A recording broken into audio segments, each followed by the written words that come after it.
ભાવનગર શહેરમાં મહાનગરપાલિકા દ્વારા 75મા પ્રજાસત્તાક પર્વ દિવસની ઉજવણી પાનવાડી ખાતે આવેલી શાળા નંબર 38માં કરવામાં આવી હતી। યોજાયેલા પ્રજાસત્તાક પર્વ દિવસ નિમિત્તે ભરતભાઈ બાડના હસ્તે ધ્વજવંદન કરવામાં આવ્યું હતું। ભાવનગર મહાનગરપાલિકા દ્વારા યોજાયેલા પ્રજાસત્તાક પર્વ દિવસ નિમિત્તે ધ્વજવંદન કર્યા બાદ શહેરમાં વિશિષ્ટ કામગીરી કરનાર સંસ્થાઓ અને વ્યક્તિઓને સન્માનિત કરવામાં આવ્યા હતા। ત્યારબાદ નગર પ્રાથમિક શિક્ષણ સમિતિની શાળાઓ દ્વારા અનેક સાંસ્કૃતિક કાર્યક્રમ રજૂ કરવામાં આવ્યા હતા। યોજાયેલા ધ્વજવંદનમાં સાંસદ ભારતીબેન શિયાળ, ધારાસભ્ય સેજલબેન પંડ્યા સહિત અન્ય પદાધિકારીઓ, નગરસેવકો અને રાજકીય અને સામાજિક ક્ષેત્રના આગેવાનોએ હાજરી આપી હતી। મારા વાલા બાળકો, આપ સૌને પ્રજાસત્તાક પર્વની ઉજવણી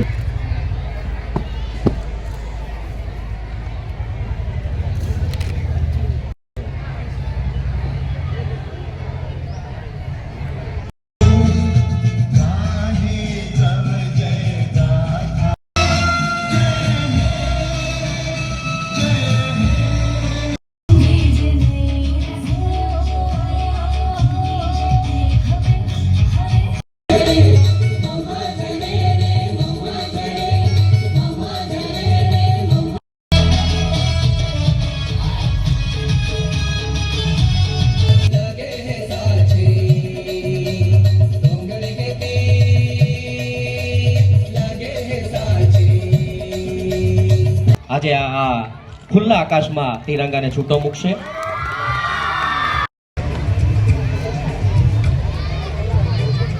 શિક્ષક શ્રી દવે વિશાલભાઈનું પ્રમાણપત્રોને વિનંતી। 55 મદદનીશ શિક્ષક શ્રી, ત્યારબાદ ગોહેલ વૈભવકુમાર શાળા થી સ્વાગત થઈ રહ્યું છે। હરિયાણી હેતલબેન શાળા નંબર 11 ના શિક્ષિકાબેન, પટેલ માનેકબેન શાળા નંબર 59 પટેલ અમિતાબેન, સોલંકી નરેન્દ્રભાઈ શાળા નંબર 55 ના મદદનીશ શિક્ષક શ્રી, સોલંકી નરેન્દ્રભાઈને ભરતનગરના મદદનીશ શિક્ષક શ્રી, એમનું સન્માન થઈ રહ્યું છે, અભિનંદન।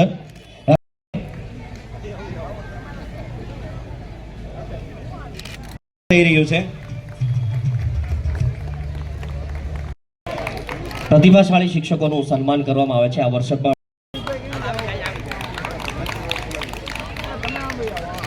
શિક્ષણ અત્રે થઈ રહ્યું છે।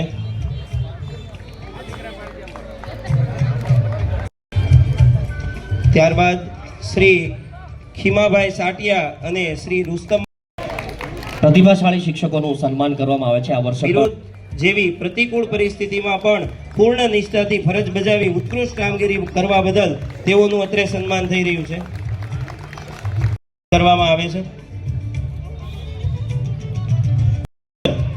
સરાહનીય કામગીરી કરે છે તે બદલ તેઓને સન્માનિત કરવામાં આવે છે તથા નિભાવ કરવાની સરાહનીય કામગીરી બદલ તેઓને સન્માનિત કરવામાં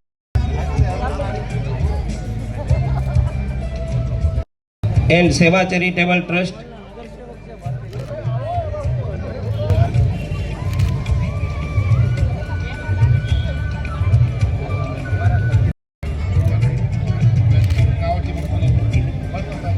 પ્રધાનમંત્રી, ત્યારબાદ શ્રી તાળીઓના ગડગડાટ સાથે આપણે આ સન્માનને વધાવીશું। ત્યારબાદ સોનલબેન ડાભી, ત્યારબાદ ડોક્ટર તેજસભાઈ સન્માનિત કરવામાં આવે છે, જેમણે નેશનલ લેવલે દેશનું ગૌરવ દેશ માટે